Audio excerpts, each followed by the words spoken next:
T.O. took it even further this week with a huge allegation against McNabb when their Eagles played in the Super Bowl back in 2005. T.O. said, quote, "Why would somebody lie? There were teammates that said he threw up in the huddle. I've talked to teammates since then and know for a fact that he was out before Super Bowl 39 drinking for the biggest game pretty much of all our lives." Bucky is here. But Acho, did Terrell Owens cross the line with those comments? Man, I'm going to just call him T.O. because he still looks swollen. I don't want no problem. Yeah, he'll bring them hands, too. He crossed the line, big dog. He crossed the line. I mean, I don't like the Eagles drama as a former Eagle. I don't like all that. Y'all grown. T.O., you're a Hall of Famer. One of the best, if not the best to ever do it. Like, you don't even need to entertain this. Some things are beneath you. This is one of them things. But two, Sal, you know Eagles fans crazy. All of Eagles them. fans. All of y'all. Y'all know y'all crazy. So you going to have T.O. come in here and gaslight.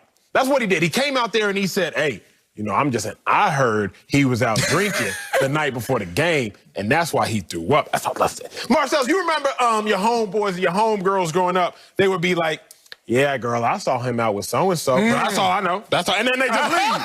Like, yeah, bro, man, I seen her at the club with old dude, but I don't know that. It's like, come on, T.O., don't do that. Don't sit here and just sprinkle in some gossip. Like, yeah, man, I know it was the biggest game in Eagles history at that point. I heard he was out there drinking. They said he threw up. I ain't see the throw up, but that's what they said. That's all I know. Like, I hate that. Don't gaslight. He took it too far. Talk about McNabb's play. 3 turnovers in the Super Bowl game. Talk about how you came out off a broke leg, 9 catches, 122 yards in one of the biggest games of your career. Talk about that. But don't sit here and gaslight and spread a little bit of gossip. You know how that's going to go. Well, I mean, I think we all understand it. You talk about keeping to his performance. And so if his performance was impacted by his activities the night before, I think you have to bring it in.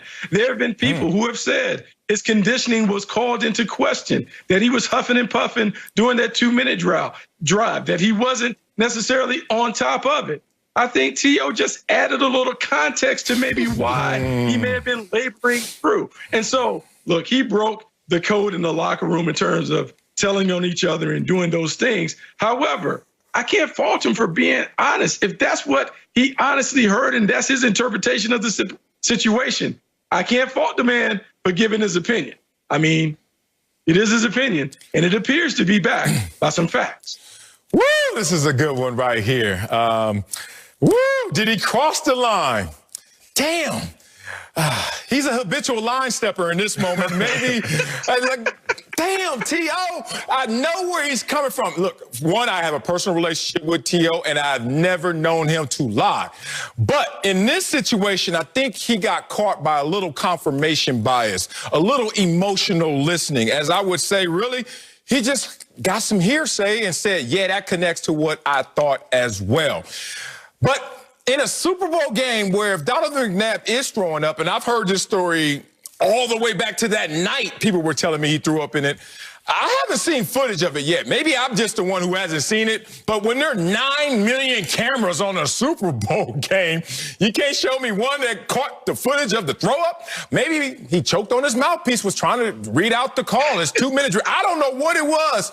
I don't know what happened. But T.O., what we can't do is say it with such conviction and authority when you really don't have the facts. You have the hearsay of those same facts, what Acho was saying. But the thing about it is, I don't even think this was performance related. As you know, that situation and the drama that occurred when they were together, they had a magical season together, right? And there was conversation that McNabb was not as happy how the city of Philadelphia embraced T.O. as they didn't embrace Donovan McNabb. Remember, McNabb got booed on draft night and had to earn his love. And when he finally earned his love, he felt comfortable. And then T.O. comes in immediately changing the fortunes of this team, finally taking to him a Super Bowl.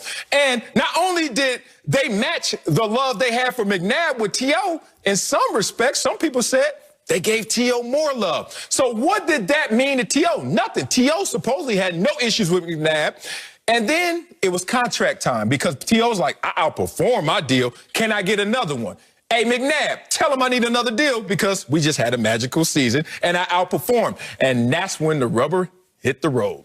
Because McNabb supposedly didn't vouch for that same contract, and then all hell breaks loose. Acho, you know damn well when your contract is up here at Fox, you're going to be like, hey, Wiley, make sure you're throwing up a good word for your boy here, too, because I'm going to expect the same. And if that doesn't happen, trust me, America, our shows are going to look a little different from that point.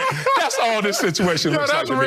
Be real. That's real. Be real. I mean, look, it is a real situation, and you don't like to see teammates, particularly teammates who shared a very special and magical season, kind of go against one another. And I guess we can say it's more T.O. than Donovan. You would like to see him kind of keep it 100 in terms of protect the family, protect the locker room, and do those things. That said, if he's asked about it, he's asked about the Super Bowl, because remember, T.O. sacrificed a lot to put himself back on the field. A broken leg to come back from it when many of us thought that his season was over, to put himself in a position to not only come back and play, but to dominate a game. Yes, I can't understand him being salty if he feels like one of his teammates didn't make the necessary sacrifices to play at his best in the biggest game of both of their respective lives.